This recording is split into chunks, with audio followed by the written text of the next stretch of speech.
चाचा टीवी। खूनी कुआं। सीमा गर्मियों की छुट्टियों में अपनी नानी के गांव आई थी। सीमा नानी के घर पहुंचने के बाद अपनी नानी के पैर छूती है और उनसे आशीर्वाद लेती है।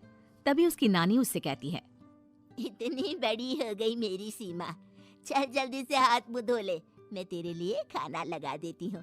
भूख लगी होगी ना? हाँ नानी, भूख तो लग रही है मुझे, आपके हाथ के बने हुए पीले दाल और चावल खाने की। कितना टाइम हो गया है मुझे आपके हाथ का बना हुआ दाल चावल खाए हुए। तू तो नौकरी में व्यस्त थी, तो तुझे कहाँ से टाइम मिलेगा अपनी नानी के लिए? और जब इतने टाइम बाद आई है तो ज्यादा टाइम के लिए रुक कर जाएगी तू। हाँ नानी, इस बार पूरे 2 महीने के लिए आई हूँ। सीमा की नानी अंदर जाकर उसके लिए खाना बनाने लगती है। सीमा कमरे में अकेली होती है, तभी उसे किसी औरत के रोने की आवाज सुनाई देती है। वो कभी खिड़की से बाहर झांकती है तो कभी दरवाजे से बाहर झांकती है। उसे समझ में नहीं आ रहा होता है कि आखिर रो कौन रहा है। तभी नानी खाना लेकर आ जाती है। वो अपनी नानी से कहती है, नानी, कोई औरत रो रही है क्या? मैं जब से यहाँ आई हूँ तब से मुझे यहाँ किसी औरत की रोने की आवाज आ रही है। हे भगवान, कहीं ये वही तो नहीं? बोलो ना नानी। अरे कोई नहीं रो रहा, ये तेरे मन का वहम है। और तू ना अब खाना खा ले, ज्यादा यहाँ वहाँ की बातों में ध्यान मत दिया कर। जल्दी से खाना खा और फिर मेरे साथ आ जा मेरे कमरे में, दोनों बैठकर खूब सारी बातें करेंगे। ऐसे ही अगले दिन सीमा अपनी नानी के साथ गांव के बाजार जा रही होती है। उसी रास्ते में फिर से किसी औरत के रोने की आवाज आती है। वो अपनी नानी से कहती है,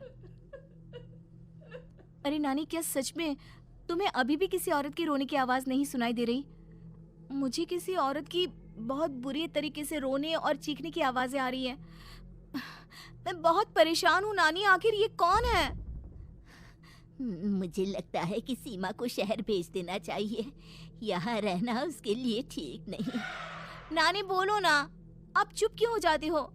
सीमा, तू घर चल, मुझे तुझसे बहुत जरूरी बात करनी है। नानी सीमा को घर ले आती है और सीमा से कहती है, सीमा, कल सुबह तू शहर वापस चली जाएगी। अरे अचानक? आखिर क्या बात है नानी, आप मुझे ऐसे जाने को क्यों कह रही हो? मैं बस जो कह रही हूँ उस पर ध्यान दे। तू कल सुबह यहाँ से चली जाएगी, और ये बात मैं कोई मजाक में नहीं बोल रही। तू कल जाएगी तो मतलब जाएगी। अरे नानी, चली जाऊंगी मैं, ठीक है, पर आखिर बात क्या है ये तो बता दो। मम्मी से कोई बात हुई है या फिर मुझसे कोई गलती हुई है जो तुम मुझे अचानक से जाने के लिए बोल रही हो? देख सीमा, रात बहुत हो चुकी है और मुझे इस बारे में कोई बात नहीं करनी। चल, अब चल के मेरे साथ सो जा, सुबह की बस पकड़कर तुझे शहर भी तो जाना है। सीमा को अपनी नानी का ऐसा व्यवहार देखकर बहुत ही अजीब लगता है। उसे कुछ समझ में नहीं आ रहा होता है कि आखिर उसकी नानी उसे अचानक से गांव छोड़कर जाने के लिए क्यों कह रही है। ये सारी बातें सोचते सोचते सीमा की आंख लग जाती है और वो अपनी नानी के साथ सो जाती है। ऐसी ही आधी रात को सीमा को फिर से किसी औरत की रोने की आवाज सुनाई देती है। वो उस औरत की आवाज सुनकर बार बार करवटें बदल रही होती है और तभी उसे सपने में भी एक अजीब सी औरत की परछाई दिखाई देती है, जो इतना चीख चीख कर रो रही होती है कि सीमा डरकर उठ जाती है।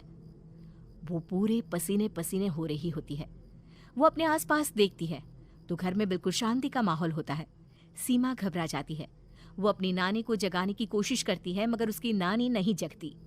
सीमा को फिर से उस औरत की रोने की आवाज सुनाई देती है। आखिरकार सीमा अपने आप को रोक नहीं पाती और वो घर का दरवाजा खोलकर बाहर निकलती है। आखिर ये माजरा क्या है? आज तो मैं पता करके रहूंगी। अब आवाज का पीछा करते हुए सीमा आधी रात को गांव की चौपाल के पास बने कुएं के पास पहुंच जाती है, जहां कुएं की चारों ओर बेड़ियां लगी होती हैं। उन बेड़ियों में लगे हुए ताले के साथ एक लाल रंग का कपड़ा और माता रानी का कलावा बंधा होता है। उस कुएं में से सीमा को किसी के रोने की आवाज आती है। सीमा परेशान हो जाती है। इस कुएं में कौन है? कौन है यहाँ? सुनो, कौन है? कौन रो रहा है? वो चिल्ला चिल्ला कर पूछती है और साथ ही लोगों को जगाने की कोशिश करती है, मगर किसी को भी उसकी आवाज सुनाई नहीं देती। अब सीमा खुद उस कुएं के पास की बेड़ियों और तालों को खोलने की कोशिश करती है और किसी तरह कुछ देर की मशक्कत के बाद सीमा उसको खोल भी देती है। और जैसे ही वो कुआं खोलकर उसके अंदर झांकती है, सीमा उस कुएं में गिर जाती है।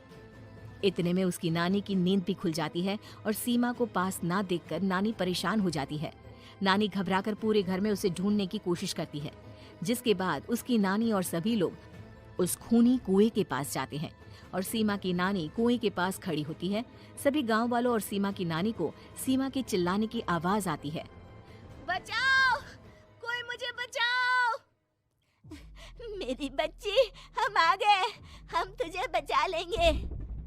नानी, मुझे यहाँ बहुत डर लग रहा है। यहाँ इंसान की कटी हुई मुंडिया, हाथ, पैर और कंकाल हैं और खून भी है।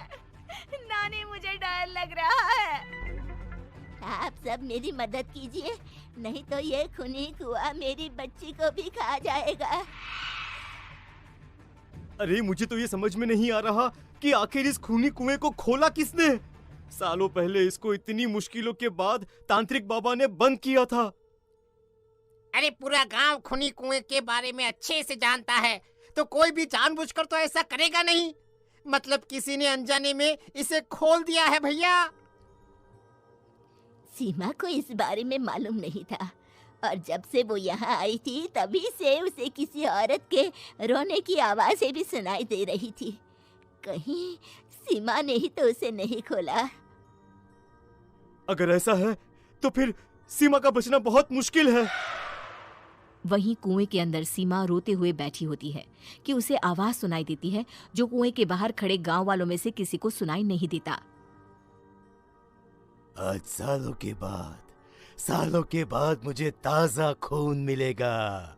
तेरा खून पीकर आज मैं अपनी प्यास बुझाऊंगा।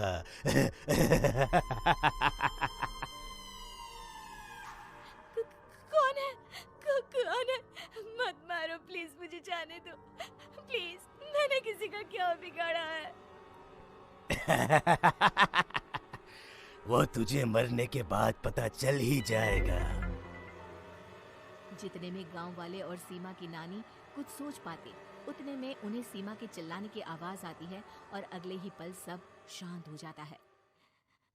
क्या हुआ? सीमा, मेरी बेटी। माफ करना बहन, लेकिन अब सीमा वापस नहीं आएगी। हमें एक बार फिर से कुएं को बंद करना होगा। गांव वाले तभी तांत्रिक को बुला कर लाते हैं।